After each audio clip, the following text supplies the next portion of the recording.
Halo pemirsa, berjumpa lagi dengan kami di Onus International TV One Newscom. Menteri Luar Negeri Rusia, Sergei Lavrov, menyatakan bahwa keamanan Ukraina bisa dijamin oleh negara-negara besar, termasuk anggota tetap Dewan Keamanan PBB, asalkan Kiev bersikap netral dan tidak bergabung dengan NATO. Informasi lainnya pemirsa, ex-anggota Marinir TNI Angkatan Laut, Satria Arta Kumbara, dikabarkan terluka parah setelah diduga terkena serangan drone dan mortir oleh pasukan Ukraina. Kabar tersebut diungkapkan oleh mantan anggota TNI Angkatan Darat Ruslan Buton melalui media sosialnya. Selengkapnya hanya di Onus International TV One Newscom.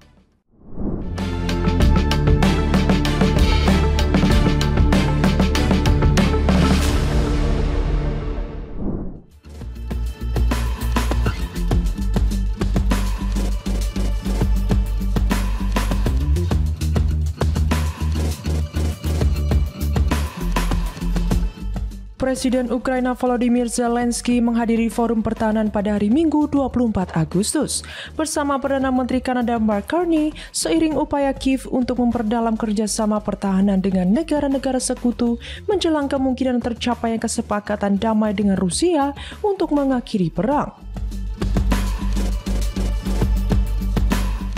Carney diperlihatkan beberapa kemajuan terbaru Ukraina dalam produksi senjata dan peralatan militer.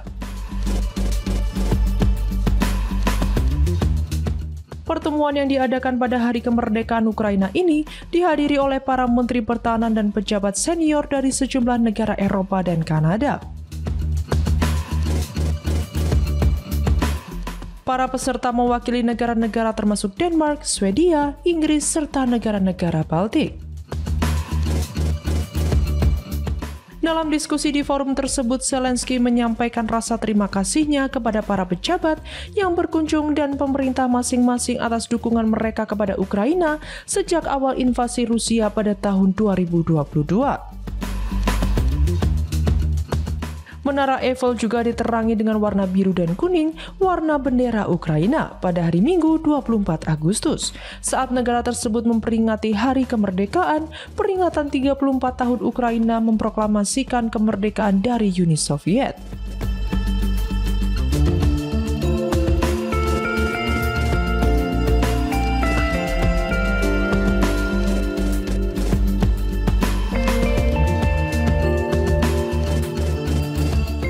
Para penonton yang berbalut bendera Ukraina bernyanyi dan mengambil foto menara yang berkilauan di Paris, ibu kota Prancis.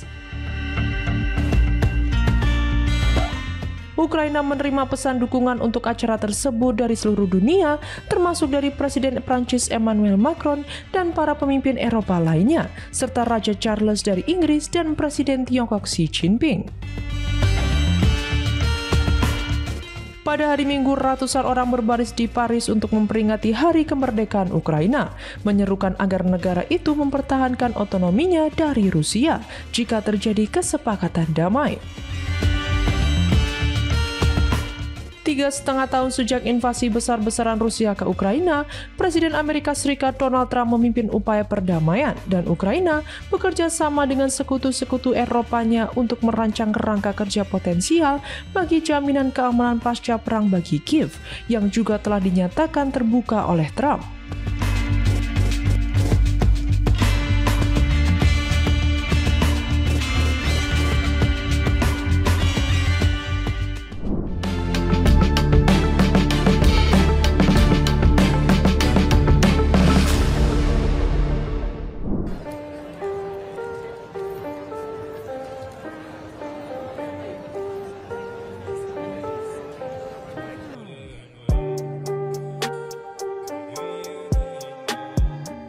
Menara Eiffel diterangi dengan warna biru dan kuning sesuai dengan bendera Ukraina pada Minggu 24 Agustus. Negara tersebut memperingati Hari Kemerdekaan ke-34 sejak mendeklarasikan kemerdekaan dari Uni Soviet.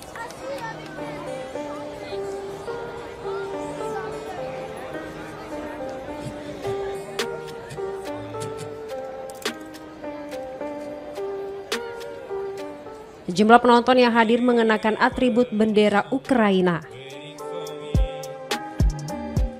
Mereka terlihat bernyanyi dan mengabadikan momen saat menara itu berkilau di Paris, ibu kota Prancis.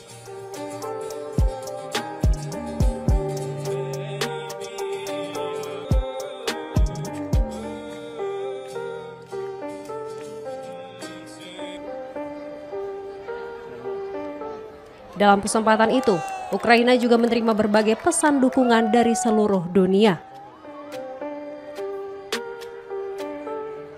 Ucapan tersebut datang dari Presiden Prancis Emmanuel Macron, para pemimpin Eropa lainnya, Raja Inggris Charles, hingga Presiden Tiongkok Xi Jinping. Di hari yang sama, ratusan orang turut menggelar aksi di Paris untuk memperingati Hari Kemerdekaan Ukraina.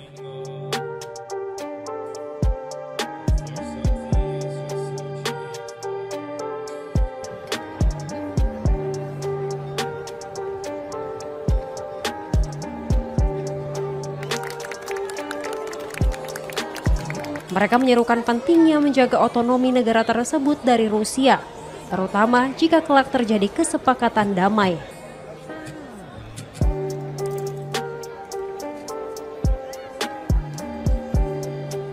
Tiga setengah tahun setelah invasi besar-besaran Rusia, Presiden Amerika Serikat Donald Trump disebut memimpin upaya perdamaian.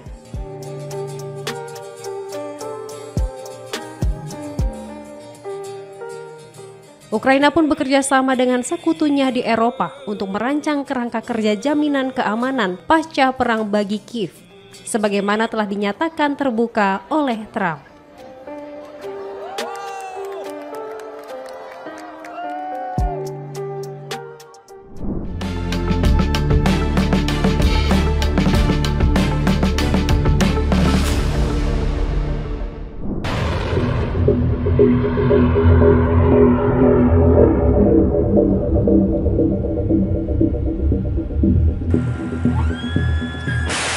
Presiden Amerika Serikat Donald Trump disebut telah menyetujui penjualan 3.350 rudal serang jarak jauh atau Extended Range Active Missile ke Ukraina. Dengan pengiriman direncanakan dalam 6 pekan mendatang. Informasi ini dilaporkan oleh Wall Street Journal pekan ini mengutip 2 pejabat Amerika Serikat. Total, nilai paket senjata tersebut mencapai 850 juta US dollar atau sekitar 13,79 triliun rupiah. Paket senjata itu sebagian besar biayanya akan ditanggung oleh negara-negara sekutu Ukraina di Eropa. Persetujuan penjualan ini terjadi usai Trump mengadakan pertemuan dengan Presiden Rusia Vladimir Putin di Alaska dan Presiden Ukraina Volodymyr Zelensky di Washington. Diketahui rudal ERA memiliki jangkauan antara 241 hingga 450 km. Namun, penggunaannya oleh Ukraina tetap memerlukan izin dari Departemen Pertahanan Amerika Serikat atau Pentagon menurut laporan USG. Meski belum ada rencana pengiriman rudal tambahan, Ukraina masih dapat memanfaatkan sistem persenjataan lain buatan Amerika Serikat yang dibeli oleh sekutu Eropanya, termasuk sistem pertahanan udara dan Guided Multiple Launch Rocket System dengan jangkauan hingga 145 km. Menanggapi langkah tersebut, Rusia menyatakan bahwa pengiriman senjata ke Ukraina hanya akan memperburuk konflik dan menarik negara-negara NATO lebih jauh ke dalam perang. Lalu, Menteri Luar Negeri Rusia Sergei Lavrov menegaskan bahwa setiap kargo berisi senjata yang dikirim ke Ukraina akan menjadi target sah bagi militer Rusia. Pemerintah Rusia juga menilai kebijakan Barat tersebut menghambat proses negosiasi dan akan membawa dampak negatif terhadap penyelesaian konflik. The Kyiv Independent melaporkan bahwa Amerika Serikat diam-diam menerapkan proses peninjauan yang memberi wewenang kepada Menteri Pertahanan Pete Hegseth.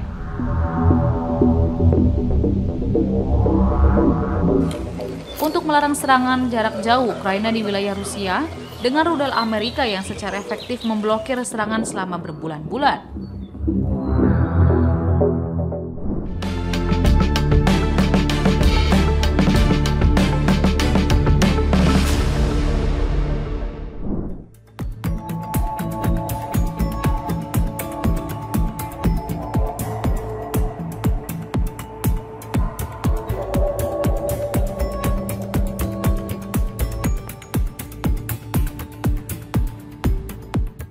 Kementerian Luar Negeri Ukraina mengeluarkan peringatan kepada Belarusia menjelang latihan militer Zapad 2025 yang dijadwalkan berlangsung pada 12 hingga 16 September di wilayah tersebut.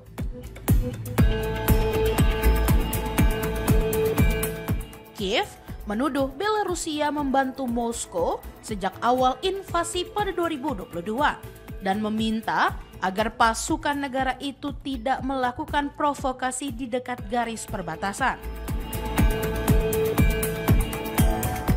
Pihak Ukraina menegaskan agar Belarusia menahan diri serta tidak melakukan manuver yang bisa memancing bentrokan dengan pasukan pertahanan Ukraina.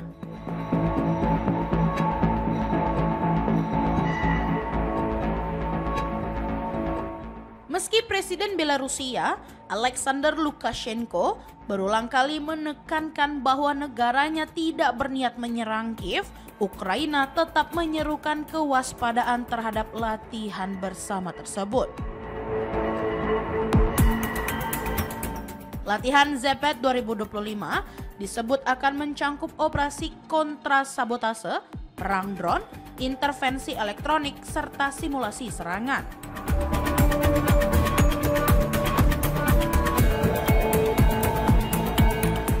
Menteri Pertahanan Belarusia, Viktor Kerin, menyebut latihan itu juga akan menampilkan rudal hipersonik jarak menengah Oreshnik milik Rusia yang pertama kali digunakan dalam serangan ke fasilitas Yuzhmash-Dnipro pada November 2024. Rudal itu digambarkan memiliki daya rusak setara dengan senjata nuklir berkekuatan rendah.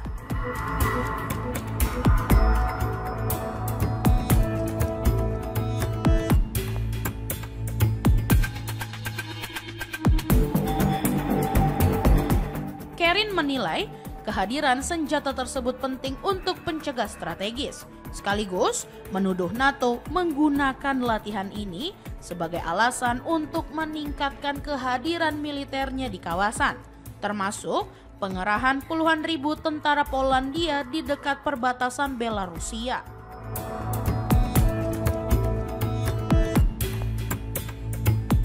Belarusia yang menandatangani perjanjian keamanan bilateral dengan Rusia pada akhir 2024 juga telah menampung senjata nuklir taktis dan rudal balistik jarak pendek Moskow sejak 2023.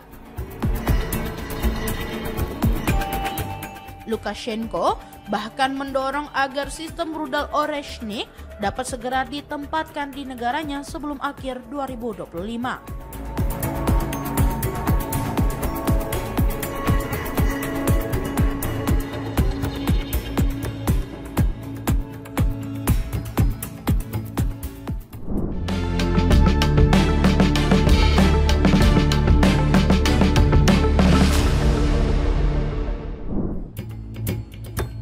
Слава Україні!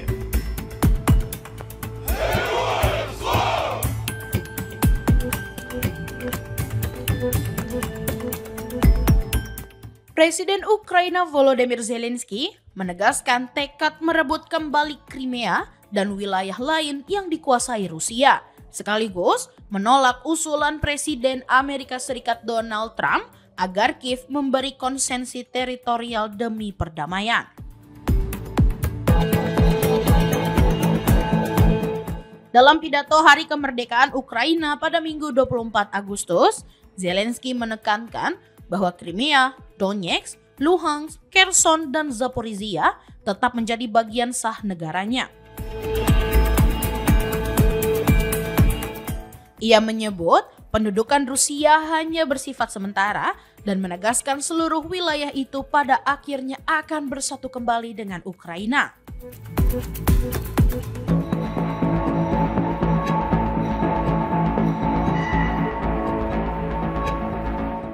Trump yang tengah berupaya memediasi perdamaian antara Moskow dan Kiev mengajukan gagasan pertukaran wilayah.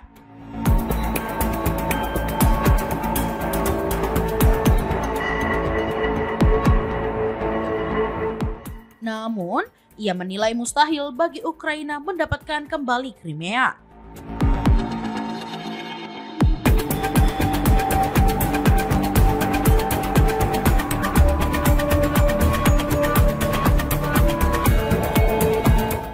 Trump mendorong adanya pertemuan langsung antara Zelensky dan Presiden Rusia Vladimir Putin sambil menekankan bahwa Kiev perlu menunjukkan fleksibilitas dalam klaim teritorial.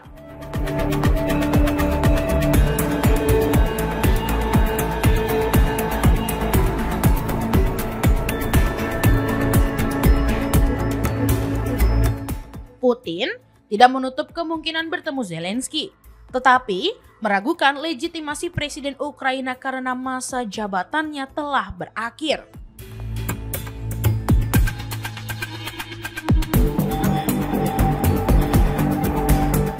Ia menegaskan pertemuan baru bisa dilakukan setelah adanya kemajuan nyata dalam negosiasi.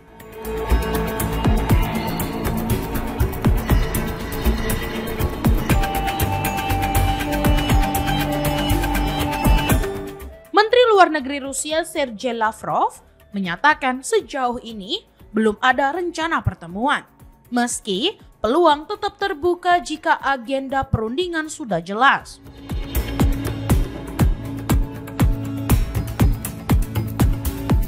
Moskow konsisten menekankan bahwa kesepakatan damai hanya dapat diterima jika mencangkup netralitas Ukraina, demilitarisasi, serta pengakuan Crimea dan 4 wilayah lain sebagai bagian dari Rusia.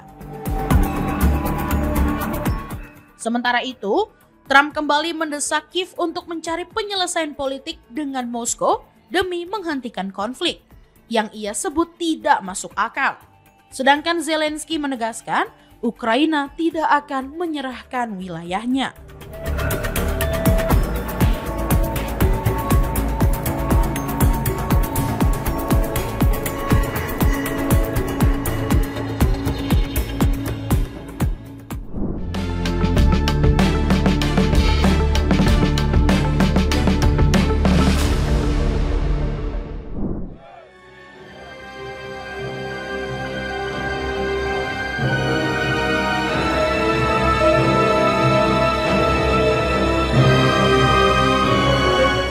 Menurut pernyataan Kementerian Pertahanan Rusia, di tengah konflik yang masih berlangsung, Rusia dan Ukraina melakukan pertukaran 146 tahanan perang pada Minggu 24 Agustus 2025.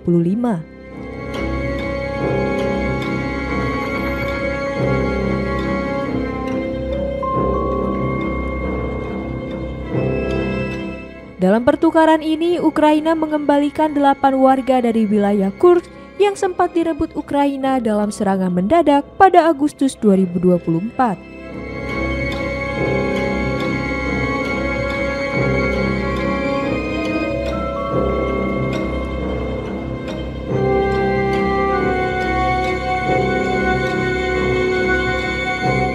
Para prajurit Rusia yang dibebaskan oleh Ukraina saat ini tengah menjalani pemulihan medis dan psikologis di Belarus sebelum dipulangkan ke Rusia.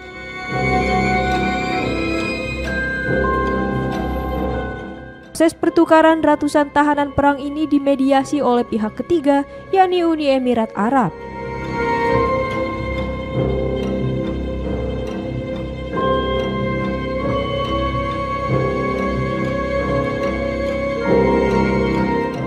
Presiden Ukraina Volodymyr Zelensky mengonfirmasi pertukaran tersebut melalui unggahan di media sosial, meski tidak menyebut jumlah tawanan yang terlibat.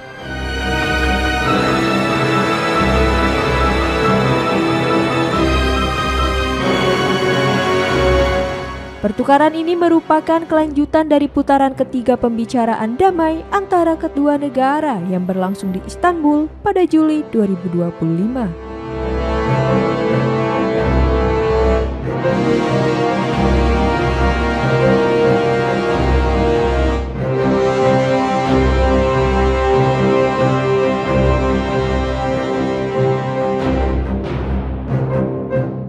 Dalam pembicaraan tersebut, kedua pihak sepakat untuk menukar minimal 1.200 tawanan dari tiap pihak.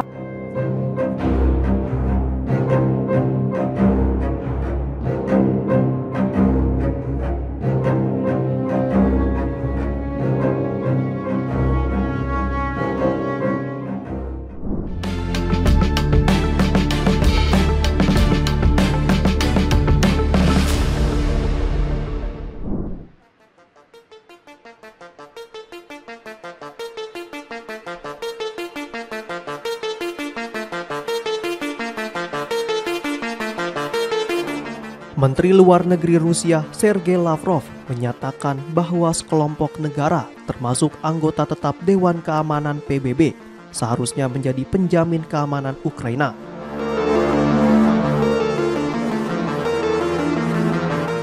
Pernyataan itu disampaikannya dalam wawancara yang dipublikasikan pada Minggu 24 Agustus 2025.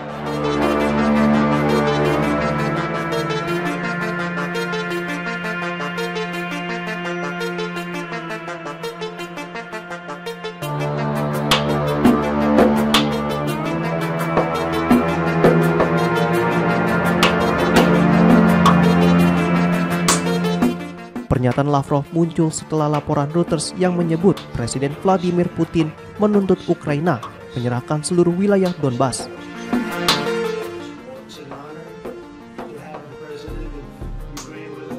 Membatalkan rencana bergabung dengan NATO, bersikap netral, serta melarang keberadaan pasukan barat di negaranya.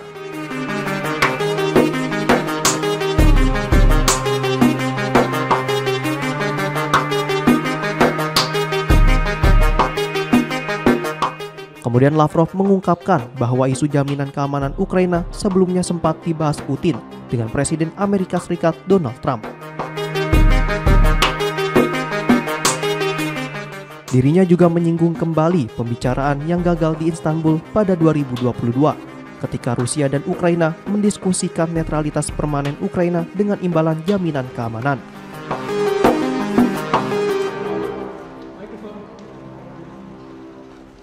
Dari 5 anggota tetap Dewan Keamanan PBB, yakni Amerika Serikat, Rusia, Tiongkok, Perancis, dan Inggris, serta beberapa negara lain. Menurut Lavrov, kelompok penjamin itu dapat diperluas dengan melibatkan Jerman, Turki, dan negara-negara lain.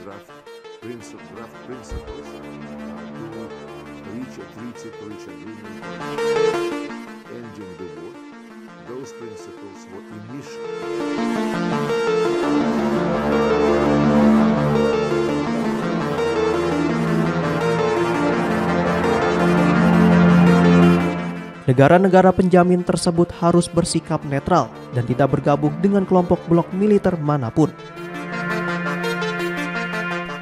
Lavrov juga menegaskan bahwa Rusia menolak kemungkinan keanggotaan Ukraina di NATO.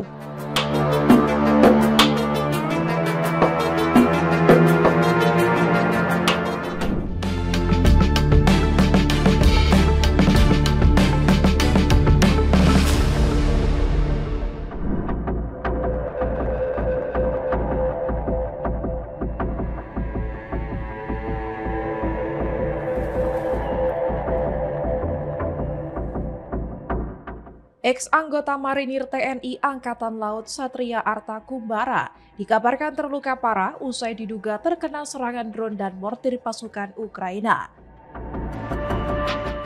Mantan anggota TNI Angkatan Darat Ruslan Buton menyampaikan kabar tersebut melalui media sosial.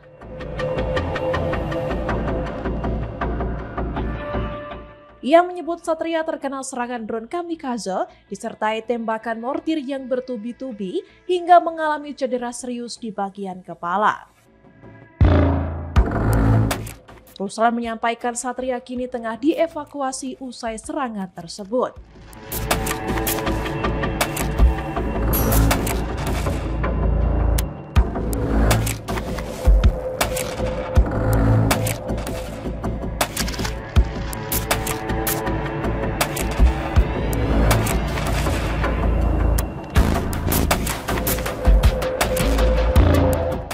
Ia juga mengaku sudah tidak bisa menghubungi Satria sejak terakhir kali memberikan kabar soal kondisinya.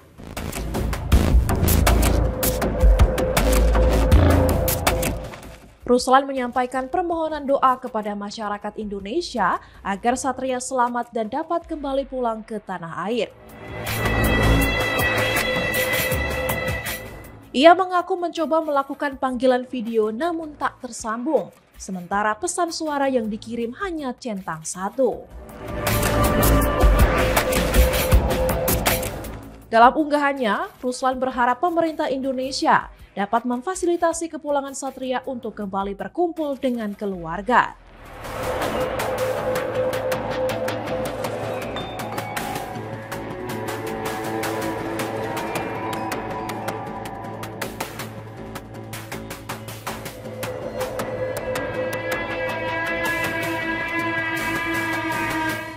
Ruslan juga membagikan rekaman video yang dibuat Satria saat mengabari kondisinya dengan kepala berperban dan wajah penuh luka. Dalam video itu, Satria mengucapkan selamat hari ulang tahun ke-80 Republik Indonesia dan mendoakan rakyat Indonesia semakin sejahtera. Ia juga berharap tercipta banyak lapangan kerja demi kesejahteraan rakyat di bawah kepemimpinan Presiden Prabowo Subianto.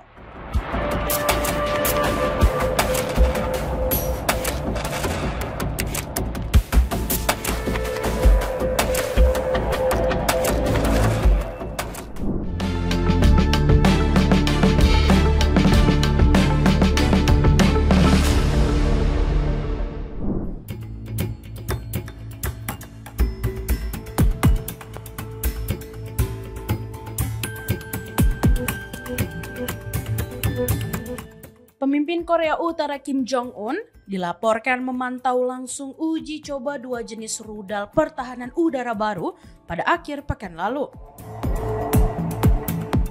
Kantor berita resmi KCNA menyebut senjata tersebut dikembangkan dengan teknologi unik dan dirancang untuk menghadapi beragam ancaman udara termasuk drone dan rudal jelajah. Menurut laporan itu, rudal hasil pengembangan terbaru menunjukkan kemampuan respon cepat terhadap berbagai target. Di sisi lain, Komando Pasukan Amerika Serikat di Korea atau USFK pada Senin 25 Agustus 2025 mengonfirmasi pengerahan sementara 10 unit jet tempur F-35, baik varian F-35A milik Angkatan Udara maupun F-35B milik Korps Marinir. Pesawat-pesawat tersebut ditempatkan di Pangkalan Udara Kunsan untuk berpartisipasi dalam latihan gabungan tahunan Ulchi Freedom Shield atau UFS yang berlangsung selama 11 hari. Dalam latihan itu, F-35 Amerika akan beroperasi bersama jet tempur Korea Selatan dengan fokus pada manuver pertahanan udara serta penguatan koordinasi tempur guna meningkatkan kesiapan bersama.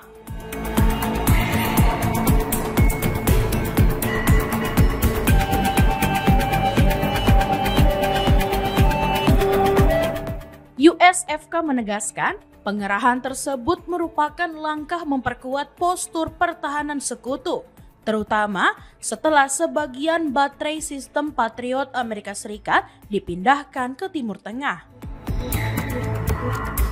Komandan USFK, Jenderal Xavier Brunson, sebelumnya menekankan pentingnya kemampuan operasional dibandingkan jumlah aset militer, seraya membuka kemungkinan penempatan rotasi reguler jet F-35 di Korea. Namun, ia menambahkan bahwa perubahan postur pasukan akan diumumkan secara resmi melalui jalur yang sesuai. Sementara itu, Korea Utara menilai latihan militer rutin Amerika Serikat dan Korea Selatan sebagai bentuk simulasi invasi terhadap Pyongyang. Sehingga uji coba rudal terbaru dianggap sebagai respons atas manuver sekutu tersebut.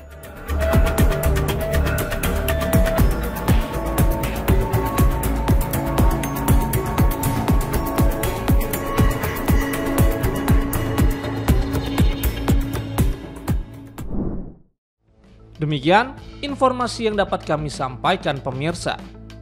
Terima kasih telah bergabung bersama kami. Sampai jumpa di Wanis Internasional berikutnya. Setiap pukul 8 malam hanya di kanal YouTube TV One News.com.